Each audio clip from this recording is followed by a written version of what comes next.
It's the biggest film franchise in history, but you've never seen the full Avatar saga. Nearly 2 hours of deleted scenes reveal shocking twists, including Trudy and Norm's secret romance, and a Neytiri killing spree that was deemed too brutal for audiences. So sit back as we explore what James Cameron didn't want you to see.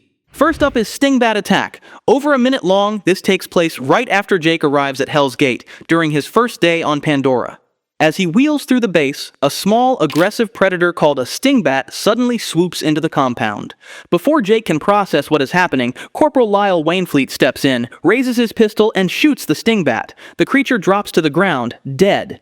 Jake, still disoriented from his arrival, gets a violent introduction to life on Pandora. This helps establish how hostile the relationship between life on Pandora and the humans is. It introduces Wainfleet, one of Quaritch's men, as a trigger-happy grunt, someone who reacts first and thinks later, and it subtly highlights Jake's vulnerability in human form. It also brings to mind Quaritch's later line about how everything that crawls, flies, or squats in the mud wants to kill you. Next up is Pandora Rules, a brief scene that takes place immediately after Colonel Quaritch's welcome briefing. In the original, we hear Quaritch warn the new arrivals that, "You are not in Kansas anymore, but here we see more." Quaritch lays out the basics for survival in an old-school safety briefing. Rule number 1, always keep your exopack within reach. Number 2, keep your dog tags on your person. And number 3, the dead meat ticket should indicate which god, if any, should be prayed to in the event that rules are not followed and you die. This scene hammers home 2 points. Pandora is a dangerous place, and Quaritch is a hardline military leader. Now, a key relationship for these amazing movies: Jake meets Norm. This scene runs for just under a minute and expands on Jake's introduction to Norm Spellman inside the base at Hell's Gate. In the final cut, we only get a brief, awkward exchange between them, but this extended version adds more depth. We see Norm greet Jake and console him on the loss of his brother, while stating how alike they look. We also get a slightly longer look at the science team's environment, and we see some of Jake's initial defensiveness as he's thrust into this new, unfamiliar world. The fourth scene is entitled Jake Sees Decanted Avatars, and it lasts around 30 seconds and picks up immediately after Jake and Norm's first meeting. We see workers in the lab hosing down the containers that house the avatar bodies, along with 2 avatars stretched out on beds, having been decanted from the containers. Jake is watching on in amazement. Grace Augustine then enters the room and interrupts Jake and Norm, telling them to follow her so they can get to work. They follow Grace into the link room, where Grace asks Norm how much link time he has logged. 520 hours is the answer, obviously a lot more than Jake's 0 hours. This extra footage shows more of the science behind the Avatar program, and gives us a little extra personal moment for Jake. Norm is a living god. This next scene is a short but funny moment, running for about 30 seconds and showcasing a more relaxed side of Hell's Gate. Jake is taking his first steps on Pandoran soil in his avatar body. Norm appears, and we see him flex his muscles in a Usain Bolt pose and proclaim, "I am a living god." He's joking around and gets his comeuppance almost immediately when he falls over. Jake shakes his head and Grace laughs out loud. Next is Breakfast with the Scientists. This shows Jake having joined breakfast with Grace and her team of scientists. Jake sits there observing at the end of the table. Then Trudy comes to introduce herself and collect Jake because Colonel Quaritch wants to see him. Grace watches with interest as Jake leaves with Trudy, presumably concerned about her new team member and Quaritch's keen interest in him. We will see more of Trudy later. You're in My World Now comes next. After Quaritch walks away from Jake in his AMP suit, we cut to Jake and Norm preparing to enter their avatars. Grace asks Jake what Quaritch wanted, and Jake replies, "Just Marines comparing tattoos." This irritates Grace. She scolds Jake, reminding him that he's in her world now. Grace proceeds to voice her disdain for Quaritch and the Marines, who ruined her team's chance to earn the Navi's trust. However, she hasn't lost hope. She introduces Norm and praises him as the best person to rebuild that trust. As Jake gets into the link unit, Grace tells him to keep quiet with the Navi and let Norm do the talking. The title and content of this scene imply that Pandora is Grace's domain of expertise. By guiding Jake and Norm through moments like this, she also establishes herself as both mentor and protector, which makes her death later all the more impactful. A change of pace with Grandma's Telu. This takes place after Moat entrusts Neytiri with teaching Jake the ways of the clan. Neytiri brings Jake to the clan's dinner. Jake squats down and asks Neytiri's name. She tells him her name and teaches Jake how to say it. But in a lighter moment, Jake completely fails to pronounce it correctly. Unbeknownst to Jake, those around him speak poorly of him in the Na'vi language. Nevertheless, he joins in and eats the food Neytiri gave him, only for her to reveal that it's a type of larva called telu.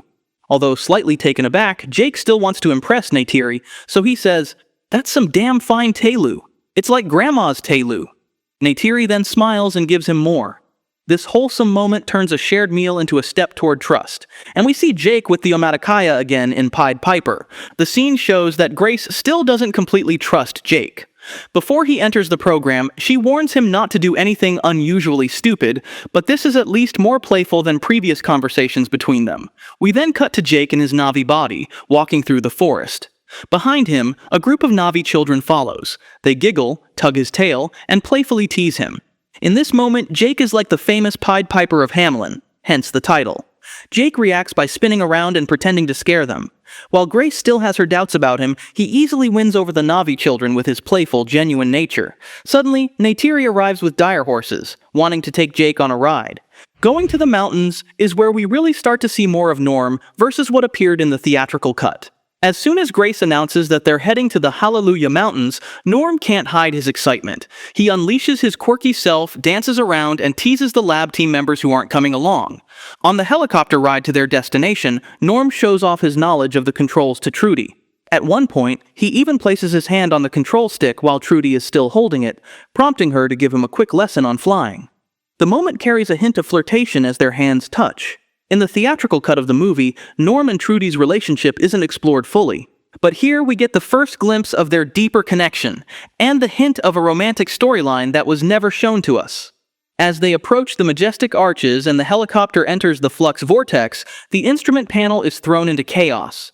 Trudy calmly explains that from this point on, it's VFR, or visual flight rules, meaning they'll have to rely on sight and instinct rather than the instruments. This foreshadows the difficulty Quaritch's airships will have later, and why the floating mountains are the chosen spot for the final air battle. Our 11th deleted scene is Interspecies Booty Call. After Grace sets up the new operating base, she asks Norm to operate Jake's link. Norm clearly disapproves, voicing his frustration that he trained for 3 years to take on this mission. Meanwhile, Jake, a complete novice, gets the opportunity instead. Grace calmly explains that the decision isn't theirs to make, but Norm is still upset. He sulks and bitterly refers to Jake's work as an interspecies booty call before storming off.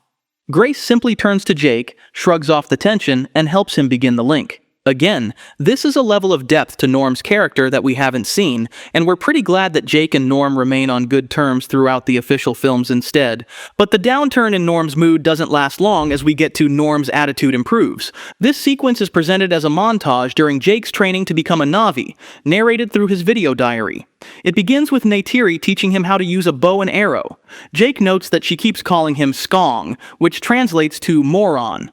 The scene then cuts to Grace doing a little inspection of the local flora, and Jake waking up from the link unit. As he wheels himself around the cabin, he shockingly finds Norm and Trudy in bed together. They notice him, but they simply laugh it off and hide under the blanket. In the narration, Jake mentions that Norm's attitude seems to have improved. We shift again, this time to Norm and Jake looking serious during training. Jake is trying, but struggling, to learn the Na'vi language. He remarks that Norm probably thinks he's a moron too. Again, this one highlights just how much more Norm and Trudy develop as characters in these additional scenes.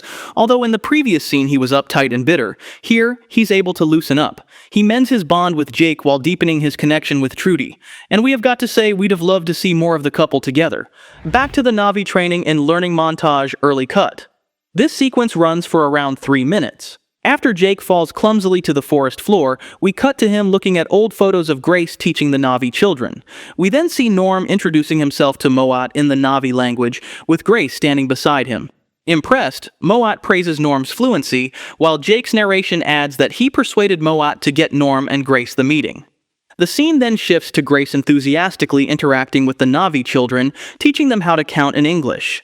The montage continues with Neytiri showing Jake how to read the trails. They eventually reach a watering hole with a herd of sternbeast bathing.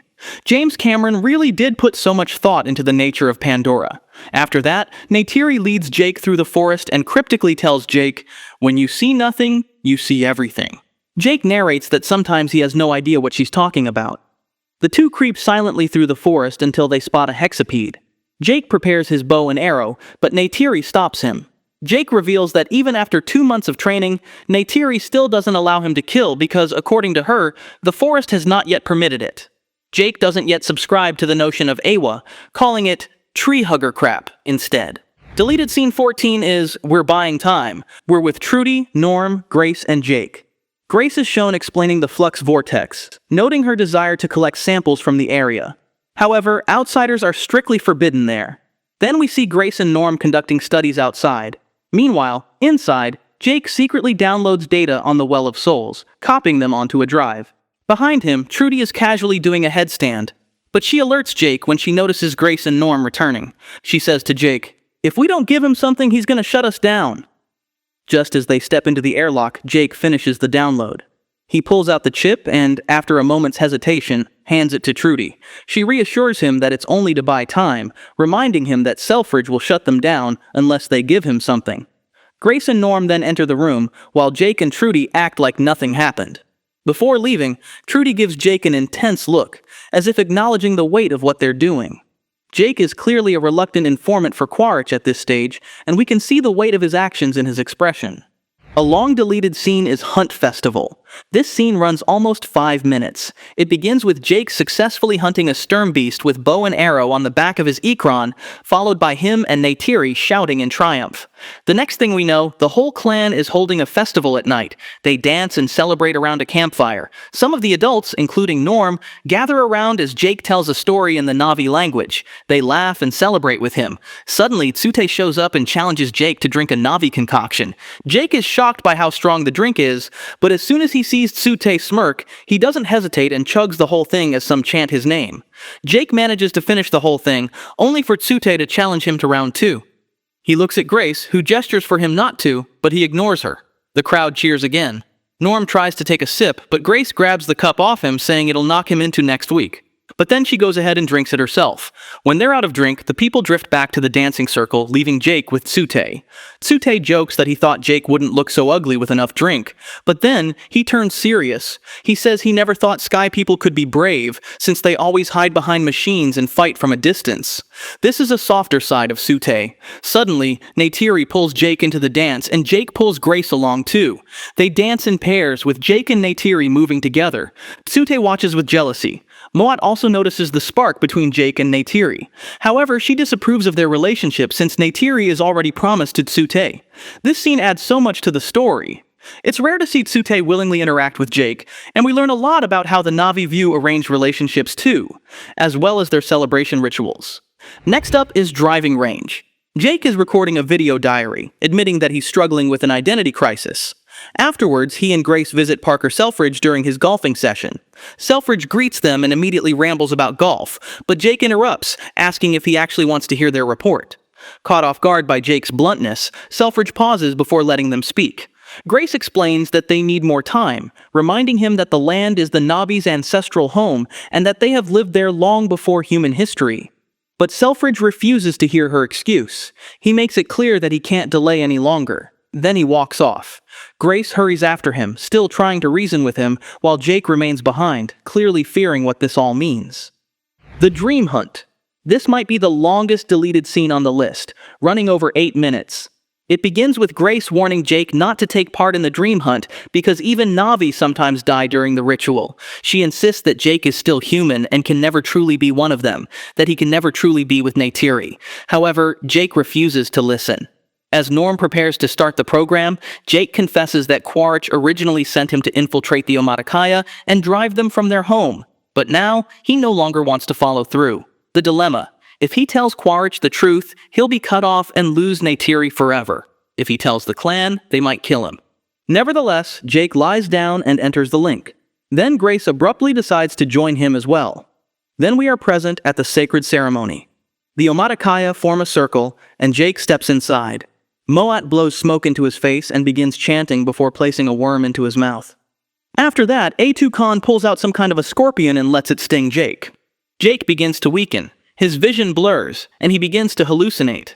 On screen, this lasts for around a minute until his mind enters an out-of-body state. At the height of the vision, Jake sees himself standing at a cliff's edge as the great Leonopteryx, also known as Toruk, swoops down on him. He's in the eye of the great winged beast gliding over a forest which is burned to ash. Later in the morning, he wakes up in panic, gasping for air as Moat declares that the dream hunt has ended. Dream hunt is a deeply spiritual scene. Jake found his link to the Toruk in it, perhaps as a spirit animal for the upcoming fight to prevent the destruction of the forest.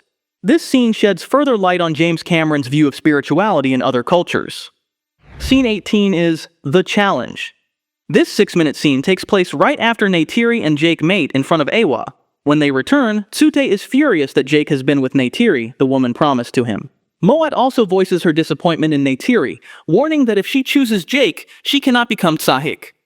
Tsute then tries to attack Jake without warning, but Jake dodges and Tulkun stops him, saying it isn't a proper challenge. So Tsute formally declares a challenge, and Jake accepts, comedically ignoring Grace again as she tells him not to. Meanwhile, Trudy is flying Quaritch to Grace's camp. She subtly gives Norm, codename Love Shack, a heads up of their imminent arrival. Quaritch immediately and angrily cuts the communication off, preventing Trudy from contacting Norm any further, but Norm now knows what's coming. As Jake and Tsute duel with giant wooden weapons, and Jake is fighting valiantly, Quaritch and his men storm the camp. Norm panics. Jake gains the upper hand against Tsute, but at the same moment, Quaritch barges in and disconnects both Jake and Grace from their avatars, making their avatar bodies fall lifeless and limp to the ground. Tsute then prepares to kill the unconscious Jake, but Neytiri stops him. He walks away with his followers. Back at the camp, Quaritch punches Jake before ordering that Jake, Grace, and Norm be taken into custody. Later at Hell's Gate, Quaritch shows Jake the footage of him attacking the bulldozer. In the final cut, we never actually see a proper fight between Tsute and Jake. This deleted scene fills that gap, giving us much more of the rivalry that had been brewing. It also gives a lot more color to Quaritch learning about the trio's plotting against him. Quaritch discovers what Jake confessed in his video diary and plays it back to him. Selfridge now knows that a deal cannot be made with the Na'vi, so he declares that the Avatar program is being shut down. The scene cuts to the Na'vi attacking the bulldozers, setting them ablaze in a beautifully shot set piece. Cut again to Quaritch's men inspect the site and find 6 dead soldiers and all the machinery destroyed. Both Quaritch and Selfridge are stunned by the devastation. In a private conversation, Quaritch suggests using gas to drive the Na'vi out so that there are minimal casualties to the indigenous, calling it the humane option, more or less. He adds that this incident is exactly the justification they needed, and Selfridge agrees. Meanwhile, as the scientists pack their things, Grace, Jake, and Norm discuss what just happened. Grace realizes the bulldozers were sent there deliberately to provoke a conflict. Jake laughs wryly and agrees. Suddenly, Trudy rushes in to warn them that Quaritch is preparing to strike the home tree immediately. Next up is Escape. While Grace, Jake, and Norm are confined, Trudy enters their room pretending to deliver food and insults them as tree-hugging traitors. But then, she suddenly pulls out a gun, presses it to the guard's head, and knocks him out. She quickly calls Max, getting him to open the door. Suddenly, the elevator opens. Trudy immediately takes down the soldier who steps out and ties his hands. It's a real treat to see Michelle Rodriguez in action like this, just like in the Fast and Furious franchise. Meanwhile, the guard she knocked out starts to get back up, but Max reacts fast by smashing a coffee pot over his head. With the guards out of the way, Max opens the door. Grace, Jake, Norm, and Trudy then head to the airship. As Jake steps into the airlock, he asks Max to stay put. Norm and Trudy soon reach the helicopter. Trudy starts the engine, but a Marine approaches and orders them to shut it down and step out. She reluctantly does as he says. She considers reaching for her gun, but the soldier notices and forces her to raise her hands instead. At that moment, Jake and Grace arrive. Jake, armed with his own gun, points it at the trooper and orders him to the ground. The soldier complies. The entire incident is caught on camera, and before long, Quaritch is made aware of their escape. What this scene adds is more of Trudy kicking ass and more of the breakaway group's incarceration. This version shows that Trudy is not just a getaway pilot, she's also more than capable of holding her own in combat. An emotional scene is The Eye of Ewa. It expands on the Na'vi's attempt to seek Ewa's help in healing Grace. Both her human and avatar bodies are laid side by side beneath the Tree of Souls, while the Omaticaya gather in a circle, chanting and praying under Moat's guidance. Vivid imagery of nature, planets, and the sky can be seen. Then Moat suddenly halts the ritual. Grace stirs and whispers to Jake that she is with Awa and that Awa is real. Moments later, she loses consciousness. The camera slowly pulls back from above, revealing an image resembling an eye. Then Grace passes away. The Tree of Souls darkens. This is a crucial scene in our understanding of where Kiri comes from and also where Grace goes. In The Way of Water, we see some version of an afterlife when Kiri, also voiced by Sigourney Weaver, is with her mother after connecting to Awa underwater. Back to the Sky People in You're a Long Way from Earth. Before launching the assault on the Na'vi, Quaritch rallies his troops with a pep talk about the massive devastation that they plan on causing to the surface of Pandora. Later, as they prepare their gear and machinery for war, Selfridge looks stressed. He walks around aimlessly, and when he sees the blasting compound being loaded, he gets furious. Immediately, he orders it sent back to the mine.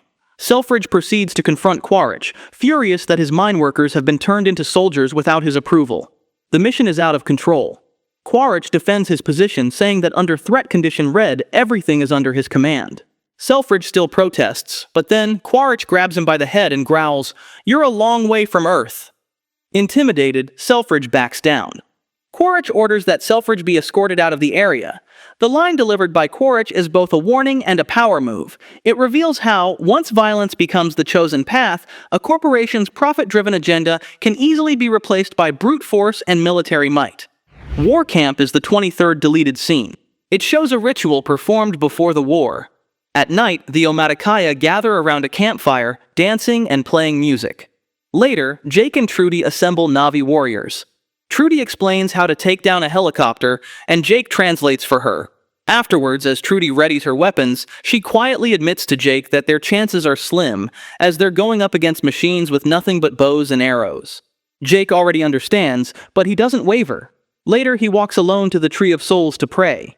The pre-war ritual shown in this scene just adds even more to the depth of the Na'vi's lore, as well as giving us a closer connection to Trudy by seeing her with the Na'vi. Scene 24. Kick some blue ass. This scene takes place just after Jake and Neytiri share their intimate moment at the Tree of Souls before the battle. Quaritch's troops are marching in formation and boarding their aircraft alongside AMP suits. Quaritch himself is shown climbing into his gunship, ready for battle. From Hell's Gate, an officer signals the launch and says, "Let's kick some blue ass out there, gentlemen." The fleet then takes off, while Selfridge watches from afar, letting out a sigh. The full might of the RDA is on display here, as is some more nuance on Giovanni Ribisi's Parker Selfridge. He realizes the error of his ways fully by now. Wainfleet kills Norm. We're in the thick of the battle now. Jake tries to contact Sute and Trudy, but he gets no response. Meanwhile, from the aircraft, Quaritch orders his troops to advance. He wants scorched earth. The scene cuts to Norm on the ground, running and firing until he's shot in the shoulder. Norm reaches for his gun, but Wainfleet closes in and unloads fatal shots with his massive AMP machine gun. He mocks Norm with a sneer. "That didn't hurt." Norm's human body jolts awake from the link unit, gasping for air and writhing in pain. In the final cut, it's unclear who shot Norm's avatar, but this makes it explicit. It also clarifies why he wakes up in such pain. He wasn't just hit in the shoulder, he was shot directly in the heart by a gigantic gun. Neytiri kills Wainfleet is the next scene, and it begins with Neytiri confronting the Thanator, which unexpectedly becomes docile in her presence. She mounts the beast and directs it to attack Wainfleet. The Thanator overwhelms the AMP suit, shatters the screen, grabs Wainfleet, and slams him to the ground, killing him in an instant. This is different from the original cut, in which Wainfleet was killed by a hammerhead Titanothere. This is a more brutal version, shows even more why everyone loves Warrior Neytiri and why the Thanator is such a terrifying creature. Scene 27. The Avatar's attack. While the battle rages outside, the scientists at Hell's Gate take matters into their own hands. They break into the link unit room. Some rush to get into their link units. Others quickly set up the systems to operate them. Meanwhile, in the control room, Selfridge grows increasingly anxious. He demands an update on the battle from the soldiers, but they ignore him. Cut to the battlefield, where soldiers are overwhelmed by the rampaging animals. Desperate to escape, some cling to the departing helicopters, but they still end up losing their grip and falling, only to be mauled by viper wolves. Back in the control station, a massive bulldozer suddenly appears outside the windows. Selfridge peers out and sees Max behind the wheel.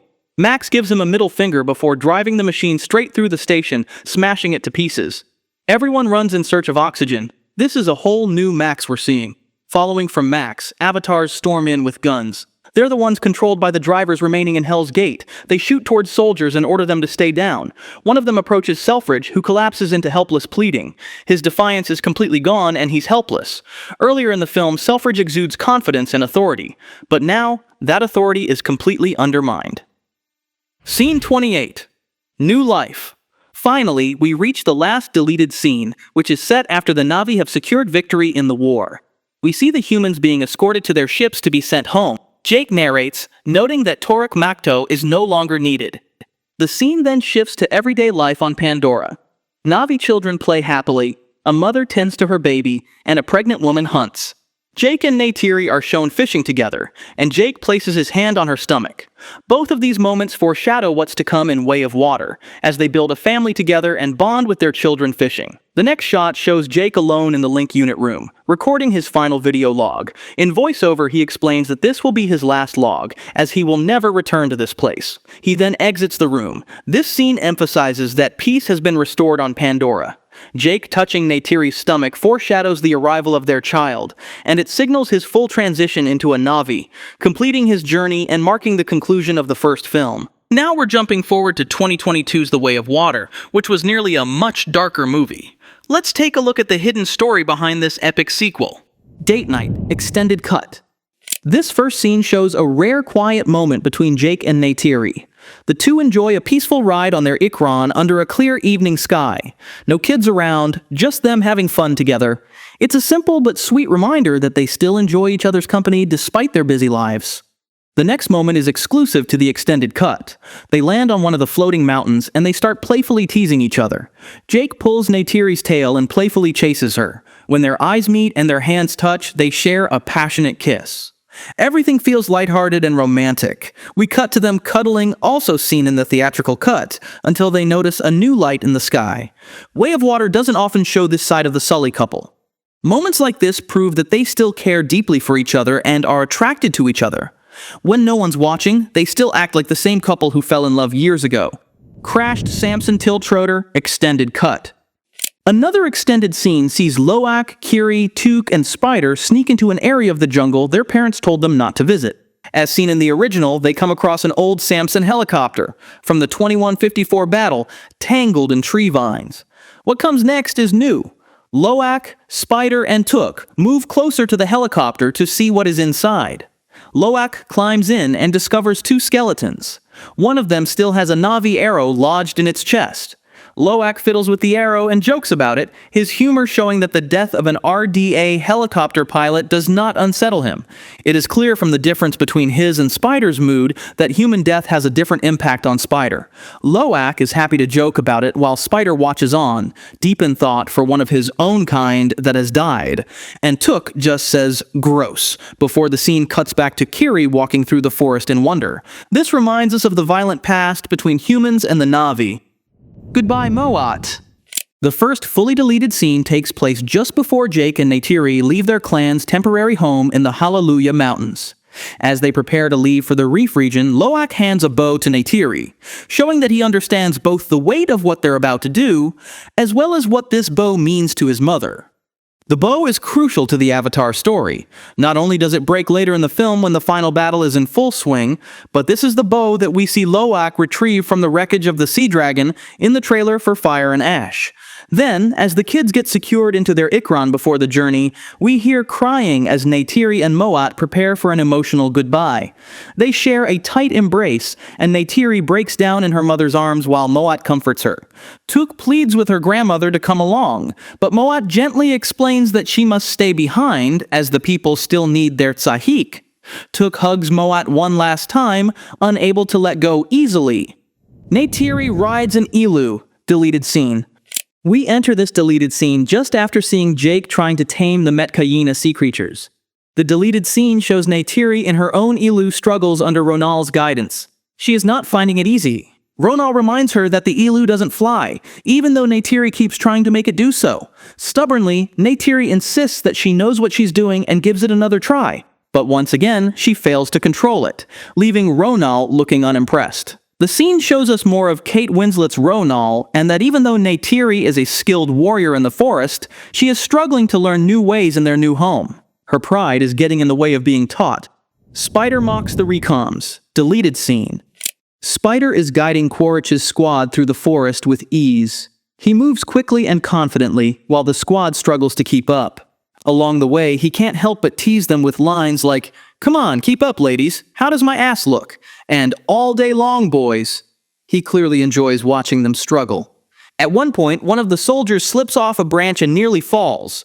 Spider glances back, saying, "Ooh, that was harsh," before darting ahead. Later, another recombinant miscalculates a vine swing and falls hard. Spider just chuckles a quick "oops," while Quaritch shouts for the soldier to get back up and move. The director's note explains, "We omitted this scene as we were concerned the sequence made it look like Spider was helping the recoms instead of mocking and punishing them." This all highlights Spider's impressive agility and speed. Despite being human, Spider moves through the forest like a Na'vi, while the recoms, still unfamiliar with their avatar bodies, struggle to match his pace. Spider has adapted to the Na'vi way of life. And remember, if you love uncovering details like this, stay tuned to the channel by subscribing so you don't miss the next breakdown. We will have plenty more like this coming soon. Neytiri spearfishes, deleted scene. In this deleted scene, we get more of the two matriarchs together. Neytiri rides her Ikran, gliding low over the water. Without hesitation, she dives in with a spear in hand and catches a fish in one clean move. Her Ikran follows her underwater, then picks her up. Together, they soar back into the sky. Ronal is monitoring from under the water. Then Neytiri looks down at Ronal. Even though the scene isn't fully rendered yet and we can't clearly see her expression, the body language says enough. Neytiri proudly holds up her catch for Ronal to notice. She doesn't say a word, but her gesture says it all. Something like, "See? I can do it too, in my own way." Learning montage. Deleted scene. The scene begins with Loak successfully retrieving a seashell from the ocean. This part appears in the theatrical cut, but what follows is a deleted sequence not seen in the film. We see Tonawari teaching Neteyam and Loak how to weave leaves, part of building a home for the Metkayina. Tonawari reminds them to always cooperate as brothers to build not just a house, but also a village and a family together. Later that night, Jake and Neytiri walk side by side along the shoreline. In a calm voiceover, Jake says, "It's time to learn, time to heal," reflecting the family's effort to start anew at the reef. Then we get Loak and Sireya spending time together in the water. Sireya leads Loak into an air pocket inside an air bell, where she makes a soft whistling sound that echoes beautifully. Amused, Loak imitates her, and the two laugh together. Loak gently brushes Sireya's hair out of her eyes, making her giggle in return. The young, almost couple continues swimming through the glowing underwater world, surrounded by colorful sea creatures. This sequence gives more depth to how the Metkayina are welcoming the Sully family into their way of life. It also gives more space to Loak and Sireya's bond, showing their connection developing naturally. Definitely something to keep in mind as we get ready for Fire and Ash. Ardmore and Quaritch discuss Jake, extended cut. Colonel Quaritch is trying to persuade General Ardmore to support his mission to capture Jake. He asks her to give him ships and aircraft, and in exchange, he'll kill Jake. In the theatrical version, the scene cuts straight to the Sea Dragon and several aircraft departing the base. But in the extended cut, there's an interesting addition. Ardmore doesn't agree so easily. She tells Quaritch to give up, insisting that Jake is probably already dead. But Quaritch warns that Jake could be uniting the Na'vi sea clans to launch an attack against them. The thought of a large-scale uprising unsettles Ardmore. Eventually, she agrees to provide him with the Sea Dragon ship for 1 week only, and then the massive vessel departs the base, marking the beginning of Quaritch's pursuit. Taonui Village, extended cut. In the longest and most shocking so far of the extended scenes, Quaritch and the Recom arrive at the Taonui village searching for any sign of Jake. They ransack the area and take the villagers hostage. In the extended cut, we see more of the soldiers attacking the villagers while the clan's leader and Sahik plead for peace. With Spider acting as an interpreter, Quaritch demands to know if Jake is hiding there.